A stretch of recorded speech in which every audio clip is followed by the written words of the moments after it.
Salut les gars et bienvenue dans cette nouvelle vidéo où je vais vous montrer mon process de travail pour de la 3D pour mon tout dernier projet, à savoir un petit van librement inspiré du van de Caravan Sandwich, jeu qu'on fait sur la chaîne. Sans plus attendre, c'est parti, rentrons dans le vif du sujet. Donc en premier ma planche de ref, direct je suis parti chercher du coup le van de Caravan Sandwich, mais c'est pas le seul truc que je suis allé voir. Alors là vous voyez plein de trucs qui ne serviront pas tout de suite, mais en gros je voulais faire un petit van à la base un peu plus d'un thème cyberpunk. C'est pour ça que je suis allé chercher des refs un petit peu comme ça là, de chez Nissan, de chez Tesla, pour avoir un petit peu des idées de phares d'avant, d'échappement, de plaques d'immatriculation, etc. Et je me suis fait des petits croquis très rapides, jugez pas sur la qualité des croquis s'il vous plaît, petits croquis très rapides pour faire à peu près ce que j'avais en tête. Je voulais y rajouter le BFG 10000 de Doom Eternal à ma sauce bien sûr sur le toit, donc voilà, ça c'était pour mes planches de ref. Et pour les textures, je voulais quelque chose d'assez dessiné, hein. Je joue beaucoup à Need for Speed Unbound en ce moment et je kiffe cet effet un petit peu dessiné, la line sur les voitures, donc c'est pour ça que je suis allé chercher un petit peu des refs de ce côté. Donc on avait du coup en premier la modélisation, donc là vous la voyez terminée. Comment j'ai procédé? J'ai d'abord fait van très simplement parce que ça va être l'élément central de notre modélisation. Il fallait qu'il soit simple en fait derrière pour avoir de la facilité à l'unwrapper et à le texturer. Si vous vous rappelez bien, unwrapper en fait ça consiste en déplier le patron de l'objet à plat pour ensuite lui appliquer les textures qu'on veut. Ensuite j'ai commencé par faire ce que j'appelle les attachements, donc c'est-à-dire tous les détails de la voiture. J'ai rajouté des petites ailes par-dessus les roues pour lui donner un look un peu plus tout-terrain, un peu plus agressif, parce que c'est vrai que celui Caravan Sandwich est un poil trop mou au niveau du design, je le trouvais pas assez agressif. Du coup voilà, j'ai rajouté ça, j'ai rajouté du coup ce phare là arrière que j'ai récupéré du Cybertruck, et je lui ai rajouté 2-3 détails comme un petit sigle ici, des roues un petit peu énormes là pour le coup, j'ai juste fait des roues de tout-terrain. Dernière chose, ça a été un peu compliqué, le BFG du coup, le gros gun au-dessus, j'ai choisi de garder en fait un élément central, cette ouverture là en fait sur l'avant du gun. Je trouvais que c'était ça qui lui donnait un petit peu son côté gigantesque, c'est-à-dire que techniquement le gun est là mais ils lui font un canon et une sortie énorme en fait tellement il est puissant. Voilà, j'ai fait une modélisation et ensuite je lui ai rajouté un smooth, c'est-à-dire que j'ai arrondi, j'ai rajouté des polygones à la mondée pour qu'elle soit un peu plus arrondie, pas trop non plus parce que sinon justement on allait avoir trop de polygones. Justement en parlant de polygones, j'ai pas spécialement fait attention à faire peu de polygones. Si je voulais faire le van pour qu'il soit dans un jeu vidéo, là j'aurais eu besoin de diminuer fortement les polygones et de passer par une retopologie, chose qu'on a vu à la toute première vidéo sur le remake du dessin animé en 3D où justement en fait j'avais dû repasser en quadro pour en fait repasser par dessus toute la modélisation et ensuite baker mon image pour obtenir mes détails sans polygones.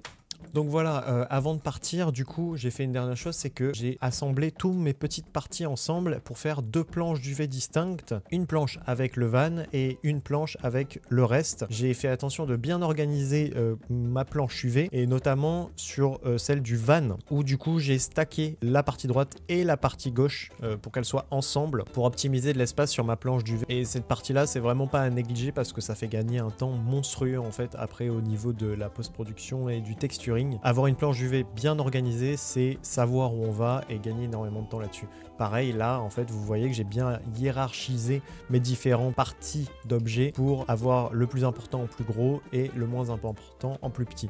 À noter que, par exemple, j'ai fait les roues très grosses, j'aurais peut-être dû les faire plus petites et laisser plus de place au gun qui est là-haut. Donc voilà, je suis arrivé là avec mon camion. Voilà, j'ai mes deux planches d'UV distinctes. Qu'est-ce que j'ai fait en premier? J'ai fait sa base color, en fait, sa couleur de base avec quelques nuances pour avoir un petit peu ce jaune orangé sali. Et ensuite, qu'est-ce que j'ai fait? J'ai rajouté le line. Et là, j'ai pas mis un calque manuellement avec ma souris, j'ai dessiné petit trait par petit trait tout ce que vous voyez là. Donc je suis allé sur les interstices et c'est pour ça que je disais tout à l'heure, c'est important d'avoir une planche bien organisée, parce que là du coup j'ai pu bien trouver quels étaient les points à dessiner, là le sens de mon EV map, alors que si je l'avais fait sur mon modèle 3D ça aurait été le bordel. J'ai essayé du coup de bien me focus sur mes refs, surtout sur celle-ci où j'ai repris l'idée du coup pour les vitres ensuite plus pour les lignes de marquage. Après, j'y suis allé un petit peu au feeling, notamment pour cette partie-là, l'intérieur, j'ai fait un contour alors qu'il y a des objets. Et une fois que j'ai terminé de faire mon van, j'ai ensuite fait les autres objets. Comment j'ai fonctionné? Plus ou moins de la même manière. J'ai caché un petit peu plus le line. Ça ressemblait un petit peu à Borderlands, ce qui est pas si mal, mais je voulais quelque chose d'un poil moins cartoon et d'un poil plus réaliste. Tout est relatif, hein. Mais du coup, j'ai assombri avec un métal de base ici, là, qui est vachement sombre. Alors que si on l'avait pas mis, voilà, on voit beaucoup plus les traits, les marquages, et ça donnait un aspect trop stylisé, trop cartoon à mon camion. Donc j'ai préféré assombrir tout ce bordel et lui donner un petit peu des marques de sable, d'usure, ainsi que de l'émissive. Donc l'émissive, pour ceux qui savent pas, une texture qui a une information de lumière, c'est-à-dire que là, c'est pas de la couleur blanche, c'est de l'émission de blanc. Ça émet de la lumière blanche, pareil pour le orange ici, et pareil pour le rouge derrière. Je trouve que ça rend plutôt bien, je suis assez content.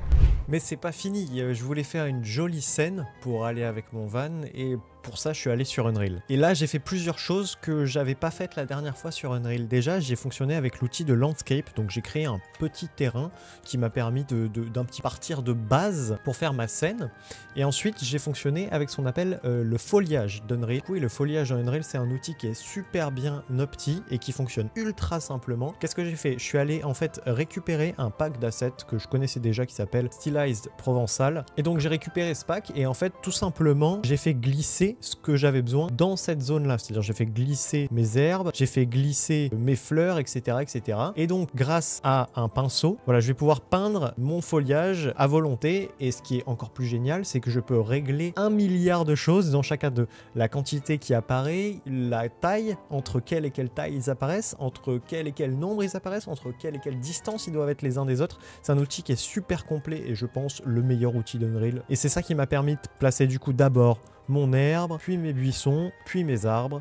Et enfin, j'ai importé mon petit van avec ses textures qui est absolument magnifique. Je le kiffe trop. Voilà, j'ai rien d'autre à dire. J'ai ajouté une petite light rouge pour justement rappeler un petit peu l'émissive de notre phare parce que, attention avec l'émissive, ça éclaire, mais ça ne diffuse pas la lumière. Donc il a fallu que je rajoute une lumière par-dessus pour montrer qu'il était bien rougi et éclairé. Et j'ai rajouté des petites particules de fumée juste ici pour rendre la scène un petit peu plus réaliste. Qu'est-ce que j'ai fait d'autre? J'ai rajouté des lumières orange ici. Je lui ai mis un petit peu d'herbe sur le toit. Pensé en référence à la cinématique de Bastion dans Overwatch, un petit peu dans cette DA là. Et ah oui, j'ai rajouté des nuages, j'ai joué avec l'atmosphère, j'en ai fait une un petit peu violette orange et j'ai joué avec la direction du soleil. D'ailleurs ça c'est pas la direction finale, je l'avais changé, je sais plus ce que j'avais mis. Je l'avais pas mis trop haut justement parce que les ombres étaient trop marquées. J'ai même dû rajouter une lumière ici en fait parce que sinon voilà, on avait des ombres qui étaient ultra marquées. J'avais l'impression, enfin c'était beaucoup trop contrasté. Voilà, j'en ai rajouté une ici. Pour terminer, j'ai juste placé une caméra et fait une petite séquence avec. Voilà, donc j'ai pris une petite caméra et je lui ai fait faire un petit tour comme vous voyez dans l'encart en bas à droite pour présenter un petit peu le modèle. Et c'était fini. Au montage, j'ai juste mis ça bout à bout et rajouté des bruits de cigales et ça nous donne le résultat que vous verrez dans quelques secondes. Et c'est tout. Pour cette vidéo, dites-moi dans les commentaires, je sais que la dernière fois il y en a qui voulaient que je fasse peut-être des tutoriels un peu plus précis, comment je fais tout ça. Dites-le moi dans les commentaires et si ça vous intéresse vraiment, c'est avec plaisir que je vous ferai des vidéos explicatives un peu plus longues pour vous parler de ce que je kiffe, de ma passion. Donc voilà, laissez un petit pouce si ça vous a plu, un petit commentaire si vous avez quelque chose à dire, une question à poser. Et moi je vous dis à la prochaine, passez de bonnes fêtes de Noël et à plus.